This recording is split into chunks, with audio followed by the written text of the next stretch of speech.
Open classroom.google.com.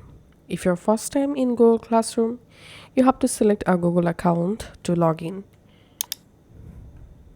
Once you're successfully signed in Classroom, now click on Create Class, or you can click this plus icon to create a classroom. Check this option and continue. And now write here your class name. Select here your section. Enter here your class level. Enter here your class subject. So I'm just filling this all fields randomly.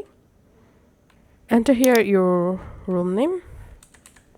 And finally click on create.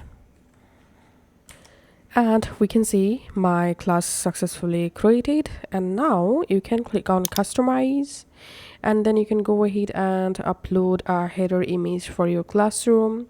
You can choose a different color for your classroom, just like this. If you go to home page, here you will find all your created classrooms. If you click this three dot, from here you will be able to copy your classroom link. You can edit your classroom from here. So that's how you can actually do it. Thanks for watching.